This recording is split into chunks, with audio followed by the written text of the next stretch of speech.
जैसा कि हम लोगों ने लास्ट एपिसोड में देखा था कि वो जो वीडियो क्लिप लीक वाला कांड हुआ था ना, उसका पूरा ब्लेम बेचारी परिन के ऊपर आ गया होता है एंड कोई उस पर बिलीव ही करने को रेडी नहीं होता। तो बेचारे अब परिन को कुछ तो करना पड़ेगा खुद को इनोसेंट प्रूव करने के लिए, इसलिए ना वो उसी होटल में पहुंच जाता है जहाँ पे उसने मीता के साथ नाइट स्पेंड की थी एंड रूम के बाहर खड़ा होकर ना वापस से सब कुछ री इमेजिन करने लगता है कि कैसे पैम मीता को लेके आई थी एंड फिर वो कैसे मीता को लेके रूम में चला गया था और वो 100% श्योर है कि ये सारा कांड पैम का किया हुआ है। फिर परिन अपनी सेक्रेटरी को होटल भेजता है वहाँ की सीसीटीवी फुटेज देखने के लिए, बट होटल मैनेजर उसे ऐसे थोड़े ही फुटेज दिखाने वाला था। तो सेक्रेटरी उसे कहती कि वो एक्चुअली ना 3 साल पहले इसी होटल के किसी रूम में ना मेरे डायमंड इयररिंग्स छूट गए थे, तो क्या मैं यहाँ की सीसीटीवी फुटेज देख सकती हूँ? हाँ, मे बी वो मुझे मिल जाए। एंड वो 3 साल पुरानी टाइम एंड डेट उसे बता देती है। तो मैनेजर उसे बताता है कि 3 साल पहले की ना उनके पास कोई फुटेज नहीं है बिकॉज वो इतना पुराना रिकॉर्ड रखते ही नहीं है। तो सेक्रेटरी जाके सीधा परिन को बताती है कि बॉस ऑलरेडी 3 साल हो चुके हैं और इतना पुराना रिकॉर्ड कौन रखता है। हाँ, और वो परिन को इशारे करते हुए पूछने लगती है कि क्या आपका और मिस मीता का कुछ चल रहा है क्या? तो इस पे परिन उसे थोड़ा सा शर्मिंदा होते हुए बताता है कि एक्चुअली मैं ही बुरा बंदा था, मैंने ही उसे मिसअंडरस्टूड कर लिया था। I thought that sea sell service. तो सेक्रेटरी उसे कहती कि ओह, तभी मैं सोचूं कि मिस मीता तो ऐसी है ही नहीं जो ये वन नाइट स्टैंड और फन वगैरह करती फिरे, तो आप ही बैड पर्सन हो। हाँ, तो ये सुन के परिन उसकी तरफ घूर के देखने लगता है और सेक्रेटरी को रियलाइज होता है कि उसने ना कुछ ज्यादा ही बोल दिया है। अब बेचारी उसे थोड़ी अपनी जॉब गंवानी है, इसलिए वो जल्दी से परिन को सॉरी बोलने लगती है। तो परिन उसे कहता है कि नहीं, तुम्हें सॉरी बोलने की कोई जरूरत नहीं है, वैसे भी जो भी तुमने बोला है ना वो सही तो बोला है, बट अब ना मैं वो पुराना वाला परिन बिल्कुल भी नहीं हूँ और ना ही वो बनना चाहता हूँ बिकॉज उस नाइट के बाद ना मैं चेंज हो चुका हूँ। लेकिन अब उसे लगता है कि वो क्लिप मैंने रिलीज की है एंड मैं उसे हर्ट करना चाहता हूँ। तो इस पे सेक्रेटरी उसे आइडिया देती है कि क्यों ना आप डायरेक्टली जाके मीता से बात करो। तो इस पे परिन उसे बताता है कि ये ट्रिक ना उसने ऑलरेडी यूज कर ली है बट वर्क नहीं किया। देन वो उसे कहता है कि एक्चुअली जो उसे हर्ट करना चाहता है ना वो उसके बहुत ही ज्यादा क्लोज है जिसके बारे में उसे पता ही नहीं है, और मैं वो नहीं हूँ जो उसे हर्ट करना चाहता हूँ, मैं तो उसे प्रोटेक्ट करना चाहता हूँ। फिर वो अपनी सेक्रेटरी को क्वेश्चन करता है कि एक्चुअली तुम मेरी इतनी ज्यादा हेल्प क्यों कर रही हो? हाँ, वैसे भी मैं तो बुरा पर्सन हूँ ना। तो इस पे सेक्रेटरी उसे कहती कि आई नो बॉस कि आप बुरे पर्सन हो, बट इतने भी बुरे नहीं हो कि आप अपनी गलती रियलाइज करने के बाद फिर से वही सेम मिस्टेक करो। एंड मैं आपको इतने टाइम से जानती हूँ और मुझे अच्छे से पता है कि आप ऐसी गलती कभी कर ही नहीं सकते हो। I trust you. तो ये सुन के ना परिन थोड़ा सा हैप्पी हो जाता है कि चलो एटलीस्ट कोई तो है जो उस पर ट्रस्ट कर रहा है, एंड वो अपनी सेक्रेटरी को थैंक यू भी बोलता है। फिर नेक्स्ट सीन में हम लोग मिस्टर मिन को देखते हैं जो कि डिस्चार्ज होकर ना अपने घर आ जाते हैं। तो मीता उन्हें सॉरी बोलती है। तो मिस्टर मिन उसे कहते हैं कि इट्स ओके बट मैंने ना तुम्हारे लिए कुछ डिसाइड किया है, और वो मीता को टॉड से शादी करने के लिए बोलते हैं बिकॉज टॉड ने ना उन्हें कंपनी की सारी सिचुएशन एंड गिरते हुए शेयर प्राइस के बारे में सब कुछ पहले ही बता दिया है, क्योंकि मीता ने तो उसका प्रपोजल रिजेक्ट कर दिया था। बट अब मीता अपने डैड को कैसे मना कर सकती है? हाँ, एंड उनके पास अभी कोई और चॉइस भी नहीं है ये सारा मैटर को सॉर्ट आउट करने के लिए। तो मीता बहुत ज्यादा शॉक हो जाती है एंड उन्हें मना कर देती है बिकॉज उसे तो टॉड की नियत पे पहले ही शक है। पर मिस्टर मिन उसका एक नहीं सुनते एंड उसे ऑर्डर देते हैं कि उसे ऐसा करना ही पड़ेगा। तो मीता ये सुन के गुस्सा जाती है एंड वहाँ से चली जाती है। देन वो सीधा टॉड के पास जाती है एंड उस पर चिल्लाती हुई कहती है कि तुम्हारी हिम्मत कैसे हुई यहाँ मेरे डैड से ये सब कुछ बोलने की? तो इस पे टॉड उसे कहता है कि मैं तो बस तुम्हारी हेल्प करना चाहता हूँ तुमसे शादी करके, और तुम्हारे डैड ने तो वैसे भी मुझे पहले ही परमिशन दे दिया बिकॉज ये कंपनी को ना एक सपोर्ट की बहुत ज्यादा जरूरत है। तो मीता उसे कहती है कि अगर वो सपोर्ट तुम रहे ना तो फ्यूचर में ये कंपनी ही नहीं रहेगी और तुम बस मेरा ऑर्डर फॉलो करो, तुम्हारे लिए यही बहुत है, otherwise right now I can fire you. फिर हम परिन की सेक्रेटरी को देखते हैं जो कि इम्परर ग्रुप के बाहर नजर रखे होती है बिकॉज उसे परिन ने जो बोला था मीता पे नजर रखने के लिए, एंड परिन मीता की हेल्प करना चाहता है ना, इसलिए अब उसे पता होना चाहिए कि मीता कहाँ जाती है, क्या करती है, सारा कुछ, तभी तो वो उसकी हेल्प कर पाएगा। देन उसकी सेक्रेटरी उसे बताती है कि मीता जस्ट अभी यहाँ से निकली है, तो परिन उसे फॉलो करने का बोलता है और वो भी जल्दी से अपनी केबिन से जैसे ही बाहर निकल रहा होता है तभी वहाँ पे मिस्टर चा पहुँच जाते हैं एंड वो उसे कहती हैं कि क्या तुमने सुना हाँ तुम्हारे फ्रेंड गन के होटल स्टार लाइट के बारे में? उसे ना अभी इन्वेस्टमेंट की बहुत ज़्यादा ज़रूरत है एंड मैं चाहता हूँ कि ये प्रोजेक्ट ना हमें मिले। तो ये सुन के परिन उन्हें कहता है कि हाँ मुझे पता है बट अभी ना मुझे और ज़रूरी काम है और आप ना इसके बारे में चैन को बोलिए, ओके? एंड वहाँ से जाने लगता है। तभी बाहर ही उसे ना और चैन भी मिल जाते हैं। तो ना बहुत ही ज्यादा गुस्से में होती है एंड वो परिन को धक्का देते हुए कहती है कि तुम कब तक मीता को हर्ट करोगे? हाँ, एंड वो उसे पंच करती है। तो परिन को तो कुछ समझ ही नहीं आ रहा होता कि सडनली ना उसे मार क्यों रही है। देन वो फिर से परिन को पंच करने वाली होती है बट परिन उसे रोक लेता है एंड उसे कहता है कि तुम पागल हो क्या? मुझे कुछ समझ नहीं आ रहा कि तुम क्या बोल रही हो। हाँ, तो ये सुन के चैन भी उस पर गुस्सा आने लगता है एंड वो भी परिन को मारने के लिए जाने लगता है, बट ना उसे रोक लेती है। लेकिन एक्चुअल मैटर ये है कि ना भी मीता को हेल्प करना चाहती है बिकॉज वो उसकी बेस्ट फ्रेंड है, इसीलिए वो भी होटल गई थी ये पता करने के लिए कि आखिर 3 साल पहले मीता को वो होटल रूम तक लेके कौन गया था, क्योंकि मीता अकेले तो होटल रूम तक जा नहीं सकती और ना को भी इसमें कुछ मिस्टीरियस लग रहा होता है। फिर वो मैनेजर को 3 साल पहले की सीसीटीवी फुटेज दिखाने का बोलती है, तो वो मैनेजर उसे बताता है कि आप दूसरी हो जो ये 3 साल पहले की फुटेज देखना चाहती हो, बिकॉज थोड़े दिन पहले ना एक और बंदी आई थी एंड वो भी ये 3 साल पहले की फुटेज देखना चाहती थी।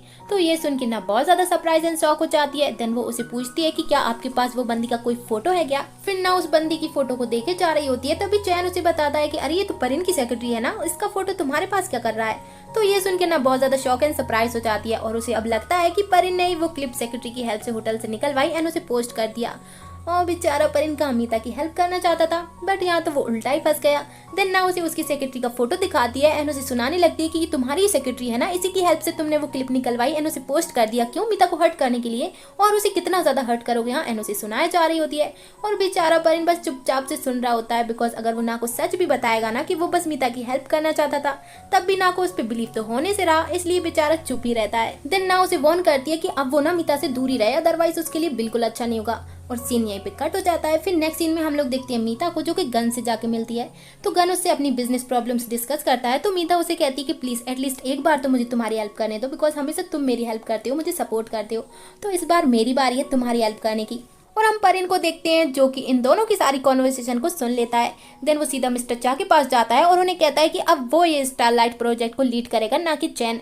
तो ये सुन के मिस्टर चा उसे क्वेश्चन करते हैं कि क्यों, तुमने तो इस प्रोजेक्ट के लिए पहले मना कर दिया था ना। तो परिन उन्हें कहता है कि हाँ, बट अब मैंने अपना माइंड चेंज कर दिया और अब मैं ना एक बार फिर से एम्परर के साथ कम्पीट करना चाहता हूँ ये स्टारलाइट प्रोजेक्ट के लिए, और उन्हें एक बार फिर से हराना चाहता हूँ। तो ये सुन के मिस्टर चा तो उससे बहुत ज्यादा खुश हो जाते हैं एंड उसे परमिशन भी दे देते हैं। बट परिन की शक्ल देख के लगता है कि पक्का वो कुछ तो कांड जरूर करने वाला है। फिर नेक्स्ट सीन में हम लोग देखते हैं कि गन मीता को कॉल करता है एंड उसे बताता है कि परिन भी ये स्टारलाइट प्रोजेक्ट के लिए कम्पीट करने वाला है। तो मीता उसे ये बताने के लिए थैंक यू बोलती है। देन फिर वो खुद से ही कहती है कि अब मैं पूरी तरह से रेडी हूँ तुम्हें फेस करने के लिए, एंड एकदम फिल्मी डायलॉग मारते हुए कहती है कि अब तो ये फाइट ना हम दोनों में से किसी एक की डेथ पे ही खत्म होगी।